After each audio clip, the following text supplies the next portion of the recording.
My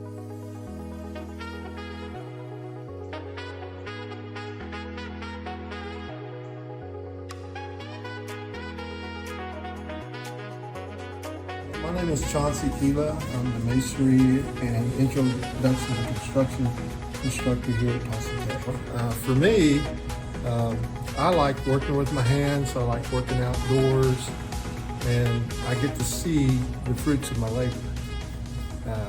Because brick will withstand the test of time. And so you can go around Tulsa, and especially in the Greenwood area, and see all the architecture. Those bricklayers back in those days were craftsmen, and they took pride in their work. And money was, hard to come by. So when they built houses back then, they built them to last, and so that's why they used a lot of brick. Played with Legos. I really didn't know what I wanted to do. I came to, Tulsa Tech back in high school. I took auto body, and then I took cycle mechanics at a tech center in Drumright. And then I became a bricklayer. So you were kind of your own boss. You had a boss, but he told you what to do, and then you just did it. My dad was a quiet man, and he didn't, at the time I didn't figure he was much of a father figure really at all. But now that later on in my life, I see that the things he taught me was hard work. Worked 4 jobs just to keep a roof over our head. And so now I realize that if you want to get anywhere, you got to work hard. And masonry is one of those trades that it's pretty physical. It's also gratifying because, like I said, you get to see the fruits of your hard work that you put in. And there's a little bit of pride to it because I drive around Tulsa and I show my kids schools and churches and buildings that I've worked on, and they'll be there, forever. Okay, so we're talking about the 1920s.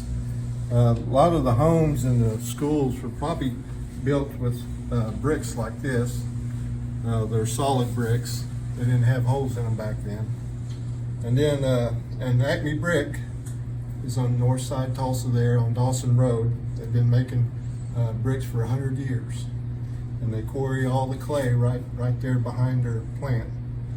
And then in time, they started putting holes in the brick.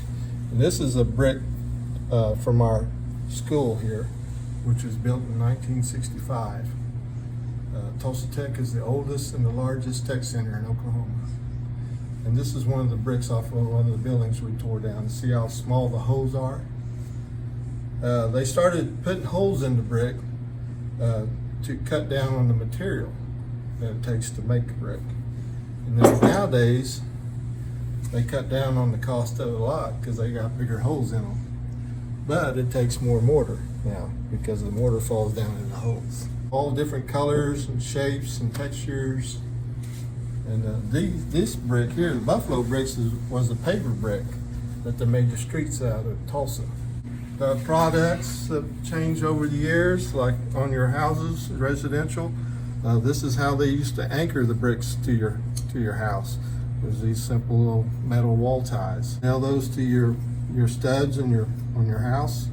And then when the bricklayers laid the bricks up, they'd fold that metal part down on the bricks, and that ties your brick wall.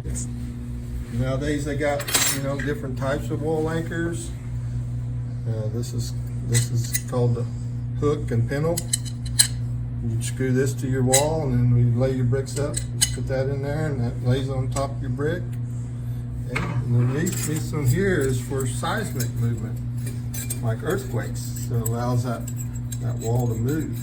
And that's another thing that has changed over the years, is that in the old days, like this school is a full masonry building. We got cinder blocks on the inside, and it's brick on the outside. Where all the newer buildings they're building nowadays, like our Hill Science Center and our CSCs, it's a metal stud building with just a brick veneer. Back in the 20s, they probably mixed sand and Portland cement and a bag of lime. They mixed mix all that together to make the mortar. Nowadays, everything's pre-mixed. All you have to do is add water. And a lot of that is for the convenience of it. You don't have to, there's less to clean up on the job site. You don't have a big pile of sand to get rid of. And the different colors of mortar they make nowadays. Because everything's pre-blended, they can pre-blend the colors for you. So you know, in the old days, we just took a cup, we'd measure the color, the mortar color, and sometimes you might not get the exact same amount in every batch, and your colors would come out different colors, you know, on the wall. So nowadays, they got pre-blended where that takes that, and this is kind of what I'd like to do a little demonstration for those kids that's doing the Legos. It's awesome to let them lay some brick, and we can talk about the different bonds. They should be doing that with the Legos, doing the different brick patterns with the Legos. But this is called half bond, where you're laying half over the brick below it. And this is called stack bond, because you're just stacking one brick on top of another, and it's for decorative purposes. The half bond is for structural strength. This is called a brick lead. Back in the day, the bricklayers would build leads on the corners like this with their level. And if their leads are level and plumbed, then their wall's going to be level and plumbed. And they build the corners like this with these leads, and then they put these lines up, and then they fill in the middle with the line. But nowadays they have these things called speed leads or story poles. They hang on the corner. Bricklayers that taught me to use that level. And those are the bricklayers they're going to keep. The guys that can use the level, they're going to take them guys to job. I mean, as soon as you get up about chest high, the stuff down on the bottom's already setting up. So you can go as high as you want.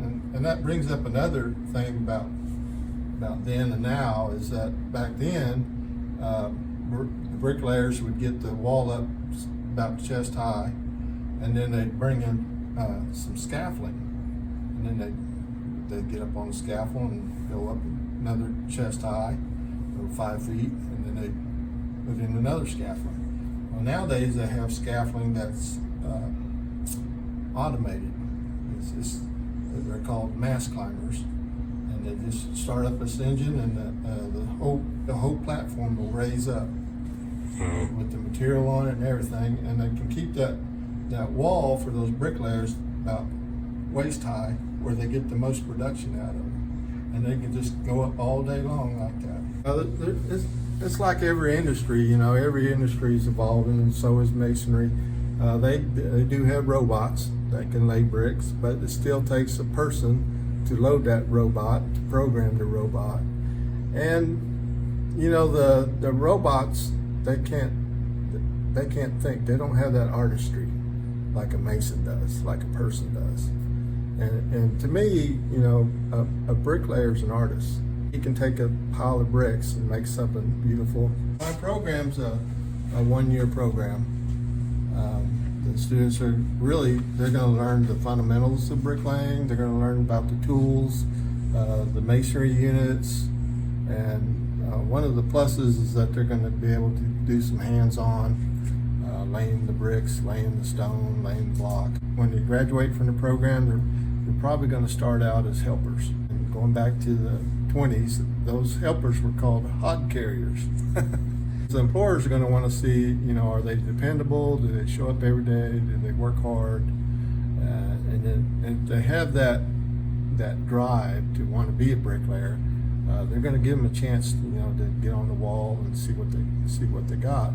And by taking this program, they're going to have that advantage, because they're going to already know how to spread the mortar, how to butter the bricks. I'm going to say probably for a journeyman bricklayer is going to be around $20 an hour. The laborers are going to start out around $15 an hour. I learned how to lay bricks through the Bricklayers Union, and right now a union journeyman bricklayer makes $40 an hour, and that's with all the benefits. So my passion is bricklaying, and so I was taking a comp 2 class, and our final, we had to either write a poem about a famous poet's poem, or you can write our own poem. So I've already had my share of writing essays, so I said, I'm gonna write my own poem. So I did some research on how to write a poem, and all I could find was that said to write what you're passionate about. And the only thing I knew about was bricklaying. So I wrote a poem about bricks and mortar. And it goes like this. Bricks and mortar, hard and fast, long and shorter, engineered to last, created from clay, fired like glass, bonded together, stacked in mass, building our future, holding our past, structured beauty, sculptured cast, earth-friendly, sustainable class, textured abundant, spectrum vast, bricks and mortar, one unsurpassed.